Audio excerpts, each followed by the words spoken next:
کے ساتھ ساتھ ایکسٹرا جوڈیشل کلنگز بے تشدد سے بے دردی سے مارے جا رہے ہیں.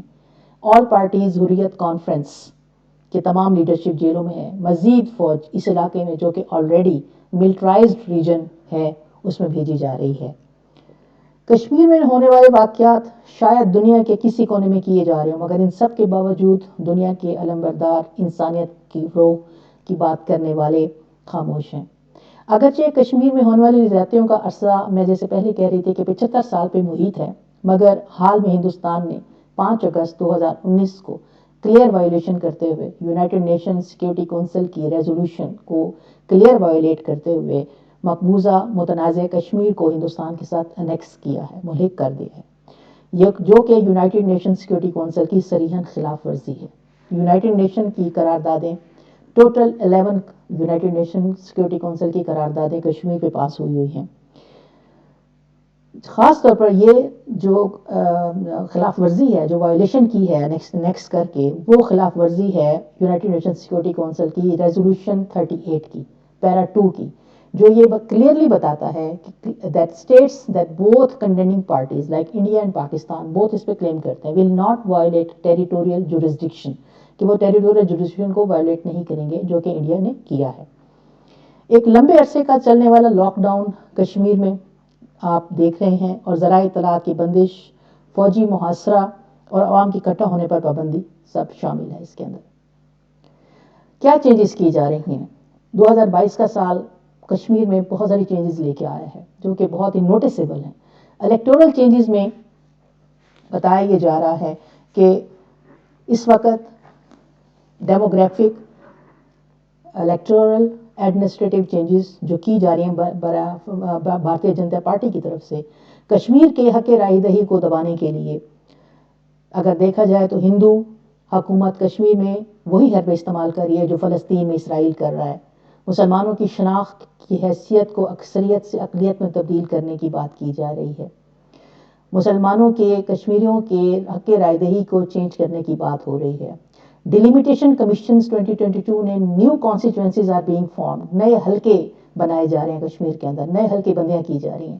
ان حلقے بندیوں کے نتائج کیا ہوں گے کہ جس میں کشمیریوں کو میجورٹی سے مائنورٹی میں ٹرن کر دیا جائے گا.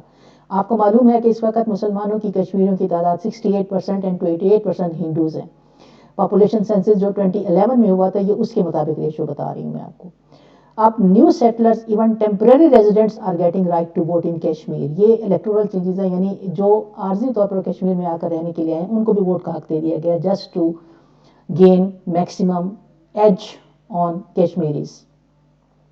ڈیموگرافک چینجز میں کیا آ رہا ہے کہ جن تبدیلیوں کی، اگر میں ڈیموگرافک تبدیلیوں کی بات کرتی ہوں تو اس میں ڈومیسائل لا جو ہیں وہ رائج کیے گئے ہیں. تقریباً 3 new domicile laws rules are implemented.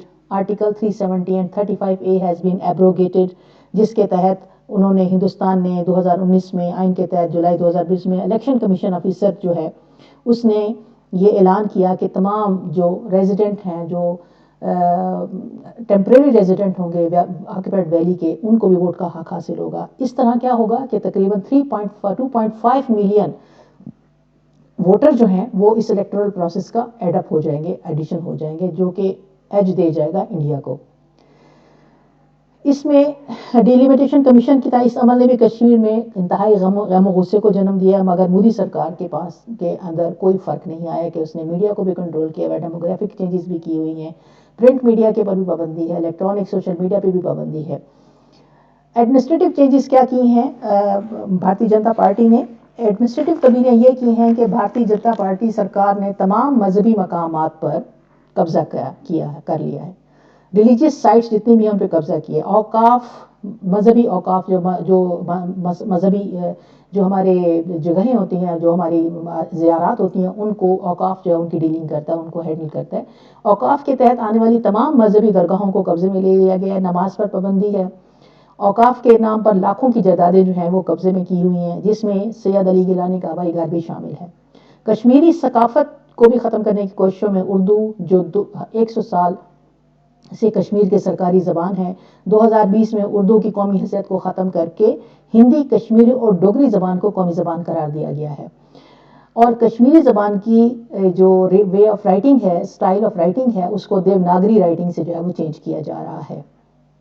ان تمام باتوں میں سے کسی نے بھی بین الاقوامی توجہ حاصل نہیں کی ہے۔ اگر کوئی کنڈیمنیشن انٹرنیشنل ہوئی ہے تو وہ صرف اور انسانی حقوق کی خلاف ورزی کہ جس میں جرنلسٹ جو ہیں اگر جیلوں میں جا رہے ہیں تو ان کے لیے انٹرنیشنل آرگنائزیشنز نے بات کی ہے، مگر ریسٹ جو ہے جتنا بھی وائلیشنز ہو رہا ہے اس پہ انٹرنیشنل جو کمیونٹی ہے وہ کوئی اس پہ کمنٹ نہیں ہے اور اس کو خاموشی سے دیکھا جا رہا ہے۔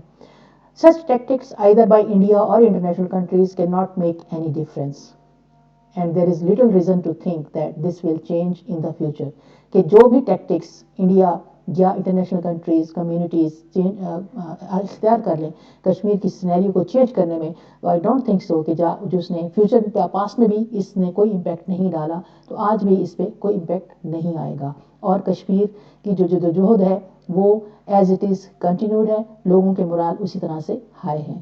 تو یہ کچھ چینجز ہیں جو 2022 میں Bharatiya Janata Party by India has done in the occupied Kashmir, جو کہ لمحہ فکریہ ہیں پاکستان کے لیے بھی اور مسلم کمیونٹی کے لیے بھی، مسلمان ممالک کے لیے بھی، جن کو اس کے اوپر آواز بلند کرنی چاہیے کہ جہاں پر مسلمانوں کے اوپر زد و کوب کیا جا رہا ہے، تشدد کیا جا رہا ہے، ان کو محاصرے میں رکھا گیا ہے، ان کو لاک ڈاؤن میں جو ہے وہ پچھلے ایک لمبے عرصے سے جو وہ لاک ڈاؤن میں چلے آ رہے ہیں، اس پر بات کرنے کی ضرورت ہے۔